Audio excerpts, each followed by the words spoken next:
fala dela que está sem microfone, então óbvio que eu vou fazer o quê? Eu vou aqui gravar a tela do pente, porque eu não sou boba nem nada, né? Enfim, bora lá. Então vamos começar. Primeiro vamos entender o que é isso aqui, né? Isso aqui é um néfron. Então, o que é um néfron? É literalmente uma microunidade filtradora ali, né? Uma unidade filtradora microscópica que a gente vai ter nos rins.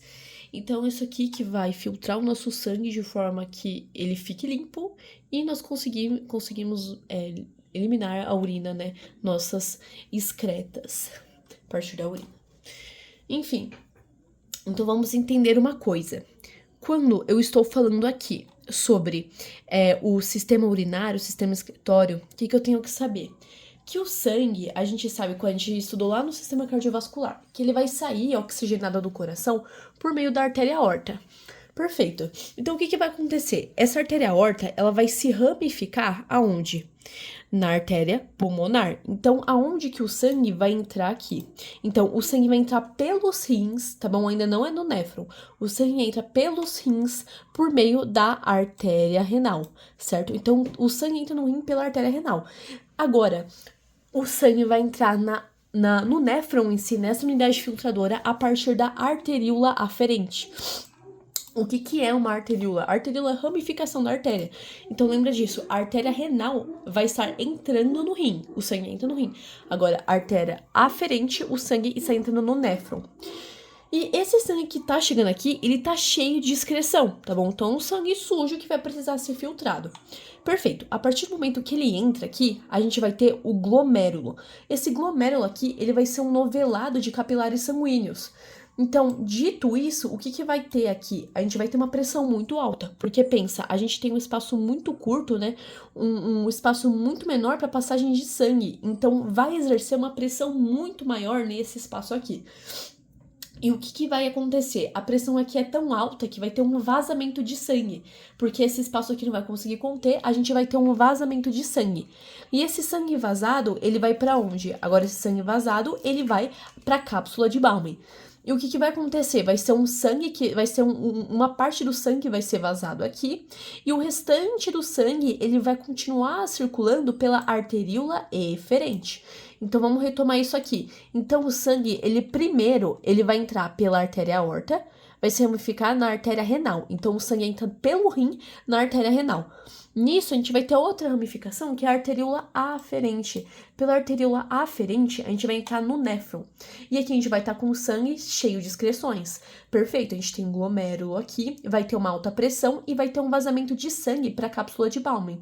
E o restante do sangue que não vazou, ele vai continuar na arteríola eferente, tá bom? Então lembra, a arteríola aferente entra, a arteríola eferente vai seguir todo o percurso aqui do sangue, tá bom? Então vamos continuar. Então, o sangue que vazou para a cápsula de Bowman, o que vai acontecer? Seguinte, na cápsula de Bowman, a gente vai ter espécie de um filtro, tá bom? Então, tá vendo essa membrana aqui que tá circundando aqui o glomérulo? Então, ela é literalmente um filtro, porque ela vai ter alguns poros, ela tem uma estrutura semelhante a isso aqui, que eu desenho muito bem, né? Eu sei, obrigada. Enfim, ela vai ter uma estrutura semelhante a isso daqui, que vão ser poros. Qual é a função desses poros? É permitir só a passagem de moléculas pequenas. Então, o que isso significa? Por exemplo, vamos supor que a gente tem uma proteína aqui. O que é uma proteína? É um conjunto de aminoácidos, correto? Então, vamos supor que a gente tem uma proteína, vários aminoácidos ligados, certo? Formamos uma proteína. Essa proteína não vai conseguir passar aqui. Mas o que conseguiria passar? Ela não consegue. Agora, o que conseguiria passar aqui? Um aminoácido, ele passaria. Por quê? Porque ele é uma molécula bem menor do que um conjunto de aminoácidos, que é uma proteína. Então, o aminoácido vai passar. O que também passaria? A glicose passaria, que é uma molécula pequena. Agora, um glicogênio, que é um conjunto de glicoses, não passaria, entendeu? Então, esse poro aqui, esses filtros da cápsula de Bowman servem para isso. Para só entrarem aqui no túbulo proximal moléculas pequenas. E junto de aminoácidos, glicose, nós vamos ter as excretas, coisas que queremos eliminar, vamos ter sais, certo? Sais minerais, e teremos também água, passagem de água, tá bom? E o que a gente tem que entender? Quando a gente vai passar aqui, né, todas essas moléculas menores, essas substâncias, o que a gente tem que entender? Que não são só excretas que passam. Como eu disse, o que vai passar também? Tudo que é molécula pequena que estava no sangue. Então, vai passar glicose, vai passar sódio Na+, vai passar aminoácidos. São coisas que nosso corpo, ele não quer, nosso corpo não quer excretar. Então, o que ele vai fazer? Ele vai querer reutilizar isso, certo? Então, ó, vamos lá. Então, passaram aqui moléculas pequenas, e agora aqui, e uma coisa, a partir do momento que essas moléculas pequenas passam, a gente começa a ter um líquido chamado filtrado glomerular. Deixa eu até escrever aqui, ó, que o líquido que ele está aqui, ele é o filtrado. Eita, como escreve? Filtrado glomerular, tá bom? Então, vamos aqui, ó. Deixar bonitinho. Eu tô me sentindo a Pro Raquel. E nem tem mais como mexer, mas enfim. O líquido que ele passa aqui agora, que ele tá no túbulo proximal, ele vai ser o filtrado glomerular, tá? Então, vamos lá. A gente teve o vazamento de sangue por aqui. A gente teve uma filtração na cápsula de Bowman. Depois da filtração, a gente vai ter um líquido chamado filtrado glomerular. Por que filtrado? Porque a gente acabou de filtrar ele e era um líquido que ele é proveniente do glomérulo, do sangue do glomérulo, certo? E nisso, esse filtrado glomerular, esse líquido, ele vai passar pro túbulo proximal. O que você tem que lembrar? Tem dois túbulos, né? O proximal e o distal. O proximal, ele tem esse nome porque é o que tá mais próximo da cápsula de Bowman, tá? Então é bem facinho de lembrar.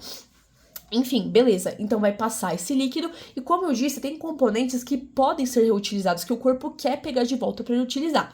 Então, o que vai acontecer aqui? Vamos lá. Então, a gente sabe que o sangue, ele tinha seguido aqui, correto? E o que a gente vai ter? A gente vai ter que passar as substâncias que a gente vai reutilizar, né? Para o sangue. Então, vai ser um processo de reabsorção, porque o sangue ele vai reabsorver substâncias que ele pode reutilizar. Então, por que esses capilares peritubulares, eles se ramificam aqui, tá vendo? Eles vão circundar o túbulo proximal, para que consiga ocorrer a troca de substâncias, tá bom? Enfim, e vamos entender uma coisa também. Aqui, a arteríola eferente é a que tá saindo, certo? Aqui entra a aferente, aqui sai a eferente, e o sangue aqui, ele vai seguindo até ele se ramificar nos capilares peritubulares. Esses capilares peritubulares, como tinha dito, eles vão circundar os túbulos, tá? E eles circundam os túbulos com o objetivo de realizar trocas de substâncias, tá bom? Por isso que eles estão todos circundados aqui em contato. Perfeito. Então, voltando. Então, qual é o nosso objetivo aqui? Fazer a troca de substâncias do túbulo proximal para os capilares peritubulares, tá bom? Por quê? Porque temos substâncias que podemos reutilizar aqui. Perfeito. Então, o que vai acontecer? O que a gente tem que entender? Que os dois meios aqui, eles estão isotônicos nessa parte aqui. Tá? Quando eu tô falando desse túbulo proximal aqui. Eles estão isotônicos. Então, a gente vai ter um transporte ativo, certo? Um transporte ativo, a gente vai precisar de energia, porque ele tá indo contra um gradiente de concentração, porque eles já estão equilibrados, para que a gente consiga passar as substâncias que vamos reutilizar, tá bom? Então, o que a gente vai ter? A gente vai ter a passagem de substâncias para os capilares peritubulares, tá bom? Então, vamos escrever isso aqui, ó. Então, a gente vai ter uma passagem de substâncias reutilizáveis,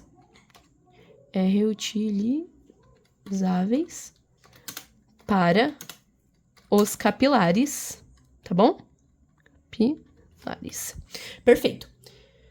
Então, a gente vai ter a passagem de substâncias, certo? E vamos lá. Se a gente teve uma passagem de substâncias, então, o que isso vai significar? Que o túbulo proximal, ele tá menos concentrado, tá bom? Então, a partir do momento que ele passa substâncias para os capilares, ele vai ficar menos concentrado. Então, menos concentrado. Aqui, menos C. Menos concentrado. Perfeito. Então, aqui, o túbulo proximal vai ficar hipotônico, certo? E os capilares hipertônicos. Perfeito. E agora, o que a gente vai ter aqui? A gente vai ter a alça de Henle, tá? Então, aqui, o filtrado glomerular, esse líquido vai seguir e o sangue também vai seguir. O que vai acontecer? Nessa alça de Henle, a gente tem duas partes, tá? A gente tem a parte descendente e a parte ascendente. Então, vamos entender o que cada um, qual a função de cada uma aqui. Então, a função da parte descendente, a parte que desce, é a reabsorção de água. Então, como assim? Ó, primeiro, o que a gente tem que entender? Que esse meio aqui, certo? Que a gente, do túbulo proximal, ele tá hipotônico, certo? Porque ele passou o soluto para os capilares peritubulares. E qual a tendência da água por osmose? É ir do meio menos concentrado para o meio mais concentrado, certo? Então, se aqui tá menos concentrado, o que vai acontecer? A água vai passar para onde está mais concentrado, que é onde? Nos capilares. Então, aqui nessa primeira parte descendente, a gente vai ter a reabsorção de água. Então, a água que ela estava aqui, ó, que estava no túbulo proximal, ela vai passar para onde? Para os capilares, porque aqui está menos concentrado e aqui está mais concentrado. E por osmose, a água tem tendência de ir para onde está mais concentrado. Então, vamos anotar aqui, ó, que no descendente, né, na alça de Henle descendente, a gente tem a reabsorção de água. Tá bom? Então, nesse processo, a gente vai ter a reabsorção... Eita, como escreve bem, hein? Reabsorção de água, tá bom? Então, na parte descendente. Agora, o que a gente vai ter na parte ascendente? Na parte que sobe. Seguinte, a gente, então, devolveu a água para o sangue, certo? E outra coisa, por que o nosso corpo, ele faz essa reabsorção? Porque ele tem muito medo de desidratar. Nossa, eu escrevi tudo errado aqui. Mas acho que nem consigo arrumar, mas acho que dá pra entender, né? Reabsorção de água. Enfim, nosso corpo é maluco. E ele, a todo custo, ele não quer ter a chance de desidratar. Então, por isso que ele vai devolver essa água que pode ser reutilizada para corrente sanguínea, para os capilares peritubulares. Enfim, agora aqui na parte ascendente da alça de Henle, o que a gente vai ter? Seguinte, nós temos aqui mais alguns compostos que podem ser reutilizados no sangue, certo? Aqui, nessa parte aqui, que vai se tornar agora o túbulo distal, tá bom? Então, nessa parte aqui, a gente tem alguns componentes que podem ser reutilizados. Então, o que tem nessa parte ascendente da alça de Henle? A gente vai ter a reabsorção de alguns sais. Se eu não me engano agora, os principais sais são o cloro e o sódio. Na+, tá? Então, o que vai acontecer? Esses sais, esses compostos vão sair aqui do túbulo distal, certo? Para ir para os capilares peritubulares, pra gente ter essa reabsorção, tá? E lembra, aqui agora a gente tá falando da parte do túbulo distal que a gente vai entrar. É distal porque ele é mais distante da cápsula de Bowman, tá? Então, aqui na parte ascendente, deixa eu escrever aqui, ó. Parte ascendente, a gente vai ter o processo de reabsorção de sais. Os principais sais são Cl, cloro, e Na, sódio, tá bom? Então, na parte ascendente. Na descendente, é reabsorção de água, e na descendente, reabsorção de água, e ascendente, reabsorção de sais, principalmente cloro e sódio. Perfeito. Agora, o que a gente vai ter? A gente vai seguir, vai sair da alça de Henle. O que a gente vai ter? A gente agora sim vai entrar no túbulo distal, tá bom? Então, essa aqui tem a alça de Henle, que vai seguir a partir dessa parte, túbulo distal. E o que a gente tem que entender a partir daqui? Que a água que tá presente aqui no túbulo distal agora, ela não vai mais sair, tá bom? Ela não vai ter mais essa capacidade de transferência de água. Então, a água que tiver aqui, ela vai ficar aqui, tá bom? Nesse percurso aqui, nesse período do túbulo distal, tá bom? Tô falando do túbulo distal, a quantidade de água que ficou aqui depois da alça de Henle permanece aqui. Então, vamos lá. O que teremos nesse processo? Primeiramente, o que a gente tem que entender? A gente tem que entender aqui... Opa, travou. Enfim, a gente tem que entender aqui que o túbulo distal, ele está mais hipotônico, ele está menos concentrado. Por quê? Porque ele perdeu sais aqui, certo? Teve a reabsorção de sais pelos capilares peritubulares.